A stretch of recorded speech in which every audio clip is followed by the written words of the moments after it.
Halo guys, balik lagi dalam channel gua. Guys, untuk kisah hari ini, gua ingin menceritakan kasus pembunuhan yang bisa dikatakan sangat mengerikan. Kasus berawal dari kisah cinta dua sejoli, namun harus berakhir dengan maut, disebabkan tidak adanya restu dari keluarga. Bagaimana kisahnya? Yuk kita simak videonya.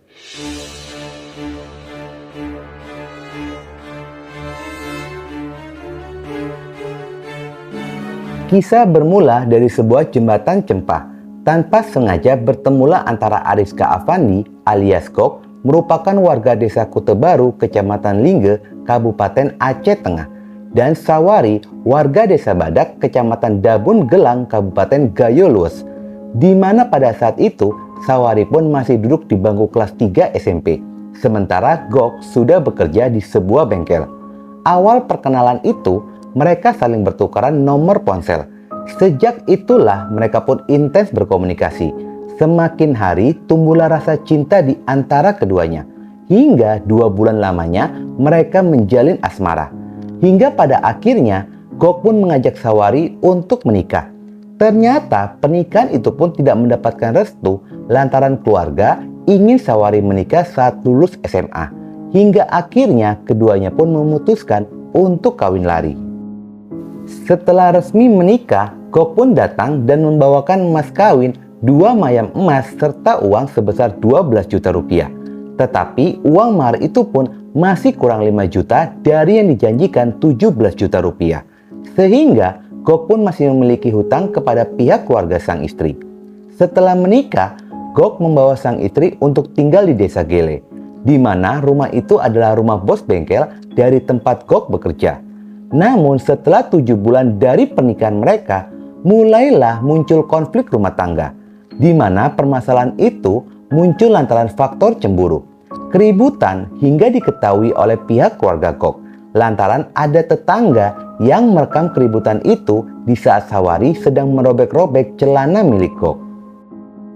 Konflik rumah tangga itu pun semakin meruncing, lantaran pihak keluarga dari Sawari selalu menagih hutang mahar sebesar 5 juta rupiah, serta menyuruh Sawari untuk berpisah dengan Gok suaminya.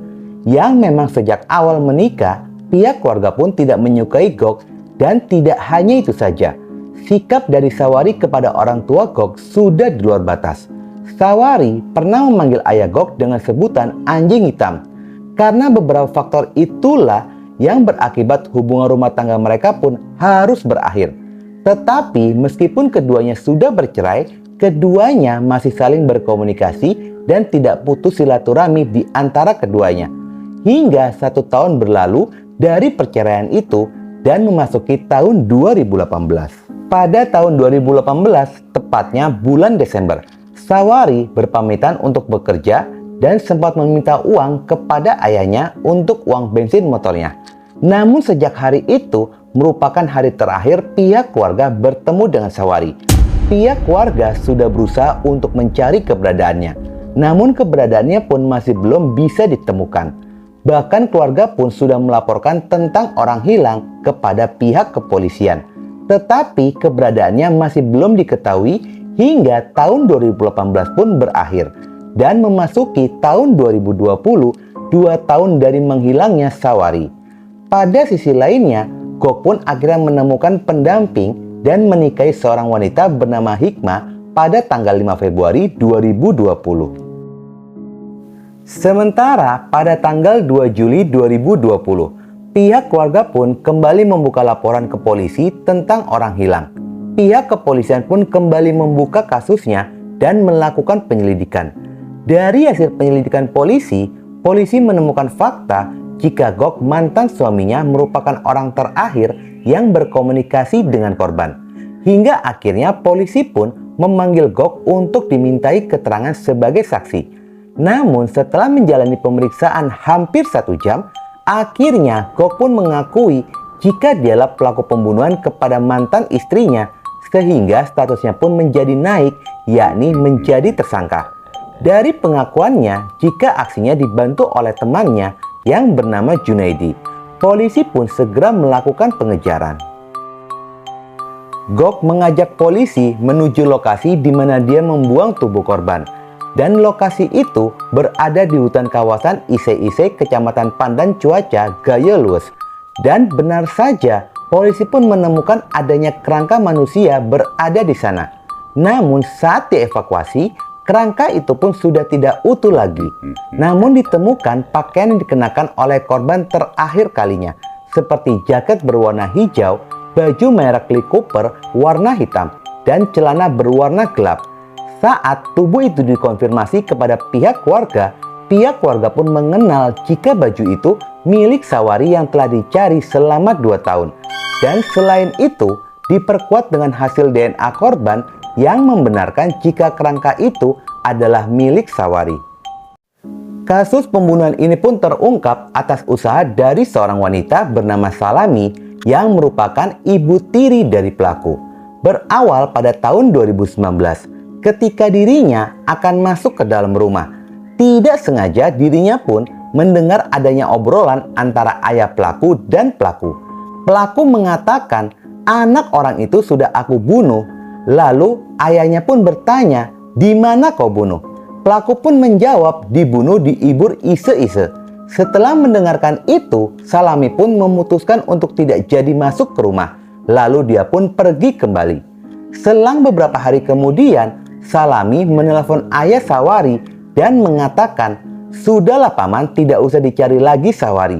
Karena di dalam mimpi saya bahwa Sawari memanggil saya dan meminta tolong." Ayahnya yang terkejut langsung menutup telepon hingga akhirnya pembicaraan itu pun terputus. Namun 1 tahun berikutnya, tepatnya 1 Juli 2020, Salami pun mengirimkan pesan lagi kepada ayah Sawari dan memberitahu jika putrinya sudah meninggal dunia dibunuh oleh Gok, mantan suaminya. Hingga akhirnya pembunuhan ini pun terungkap. Kita flashback lagi guys ke tahun 2018, di mana saat keduanya ingin rujuk namun terhalang oleh restu pihak keluarga perempuan. Penolakan itu pun memunculkan ingatannya lagi dengan sikap korban dan keluarganya, menumbuhkan dendam dan amarah itu lagi. Akhirnya dia pun mendatangi Pandai Besi meminta dibuatkan pisau yang akan digunakan untuk membunuh korban. Pada tanggal 27 Desember 2018 malam harinya, pelaku menghubungi korban dan mengatakan jika dirinya akan pergi ke daerah Takengon. Korban yang mendapatkan kabar tersebut langsung menyatakan ingin ikut bersamanya. Lantaran di rumahnya, korban pun merasa diasingkan oleh keluarga. Lalu mereka pun janjian untuk bertemu. Namun pelaku pun meminta korban untuk membawa motor beserta STNK dan BPKB kendaraan. Permintaan itu pun disanggupi oleh korban. Pada keesokan harinya jam 9.30, mereka pun akhirnya bertemu di jembatan Desa Titileme. Lalu mereka berdua berkendara menuju Takengon. Tetapi setibanya di Bur Ise-Ise, pelaku menghentikan motornya dan korban pun sempat bertanya, "Kenapa berhenti di sini bang?" Pelaku pun menjawab, "Mau cuci muka dulu." Awalnya dia akan menikam korban di sana, tetapi urung dilakukan lantaran kondisi jalan pada saat itu sedang ramai. Akhirnya mereka pun melanjutkan perjalanan. Dan ketika berada di jalan raya Gueslayos Aceh Tengah, pelaku membelokkan laju motornya dan membawa masuk ke dalam hutan yang berjarak 500 meter dari jalan utama. Setelah itu, pelaku kembali menghentikan motornya. Korban yang pada saat itu duduk dengan posisi menyamping sempat dipeluk oleh pelaku. Lalu pelaku pun mengajak korban berjalan kaki sekitar 200 meter dari posisi awal. Pada saat di dalam perjalanan itu, bertemulah mereka berdua dengan sebuah jurang. Mereka pun sempat duduk di sana untuk melepas lelah sejenak. Pelaku mengatakan berjalan masuk ke dalam hutan. Di sana ada sebuah gubuk, dan di gubuk itulah kita akan tinggal. Korban yang setuju lalu bangun dari duduknya. Di saat itulah pelaku dengan diam-diam mengeluarkan pisau dari balik bajunya. Pelaku sempat mencium korban, lalu dada kanan korban ditikam yang membuat korban pun terjatuh dengan posisi menyamping kiri. Pelaku segera membalikan tubuh korban menjadi telentang dan ditikam lagi leher kanan dan kiri korban, lalu membalikan posisi korban menjadi posisi telungkup. Pelaku pun menyayat pergelangan kaki belakang korban hingga membuat darah keluar seperti air mancur. Entah apa yang ada di dalam pikiran dari pelaku pun meminum darah korban. Setelah itu, pelaku pun belum puas dan dia membuang air kecil di tubuh korban. Setelahnya, tubuh korban ditutupi dengan ranting-ranting pohon, lalu segera meninggalkan lokasi menuju sungai untuk mencuci wajah dan tangan yang penuh darah. Lalu membuang pisau yang digunakan oleh pelaku ke dalam sungai tersebut. Setelahnya, dia pun pergi membawa motor korban. Setibanya di Kampung Isak, Kecamatan Lingge, Kabupaten Aceh Tengah, tanpa sengaja pelaku bertemulah dengan Junaidi, temannya. Pelaku meminta diantarkan olehnya untuk menjual motor korban, dan motor itu pun dijual sebesar 7 juta rupiah. Lalu uang itu digunakan untuk menyewa mobil. Saat berada di dalam mobil, saat itulah pelaku baru jujur lalu meminta tolong untuk membantunya membawa tubuh korban untuk dibuang. Pelaku Junaidi awalnya menolak, tetapi karena pelaku Gok memaksanya, akhirnya Junaidi pun setuju untuk membantu pelaku Gok. Setibanya di lokasi awal pembunuhan, keduanya pun segera membawa tubuh korban masuk ke dalam mobil. Lalu mereka berkendara mencari lokasi di mana akan membuang tubuh korban. Dan tibalah mereka di kawasan hutan desa Ise-Ise, Kecamatan Isak, Kabupaten Aceh Tengah. Setelah masuk ke dalam hutan sejauh 300 meter dari jalan utama, keduanya pun mengeluarkan tubuh korban, lalu membuang tubuh korban ke arah jurang.